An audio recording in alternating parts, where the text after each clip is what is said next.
大家好，今年年初嘅時候，我哋同中國國際減貧中心其實聯合出版咗一本書。其實呢本書呢，就係去睇翻喺中國內地係一系列嘅減貧嘅案例。其實點解我哋會出呢一本書呢？就係喺過去中國經過咗過去幾十年，其實喺唔同階段喺一個減貧扶貧嘅角度係做咗好多工作。咁當然尤其是係我哋去睇翻喺2013年嘅時候，習近平總書記佢推出呢個精準扶貧呢一個策略，去到2021年我哋係去宣布脫貧攻堅係一個大嘅一個成功嘅時候呢，我哋就當中見到好多嘅一啲嘅研究，好多嘅策略係好值得我哋去研究同埋去學習，甚至乎係可以去推動俾喺海外發展中國家好多唔同貧困嘅情況可以應用到出嚟。咁所以我哋就出版咗呢本書去同大家去分享。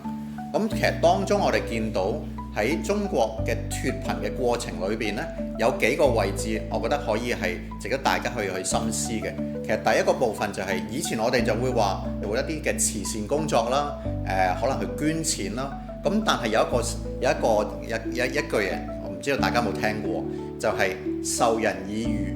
不如授人以漁。咁第一個魚呢，其實係個魚，就係一條魚個魚。第二個魚呢，就係三點水有個魚。其實個意思就係話，我哋除咗話去俾一啲魚其他人之外，俾有需要嘅人之外，其實更有功效係點去做？就係你教佢哋去做一個漁業，去釣魚好，去捉魚好，佢甚至去養魚都好。咁所以其實我哋睇翻係中國成個脫貧嘅好多案例嚟講呢，就係我哋點樣可以幫唔同嘅地區建立好佢哋嘅經濟。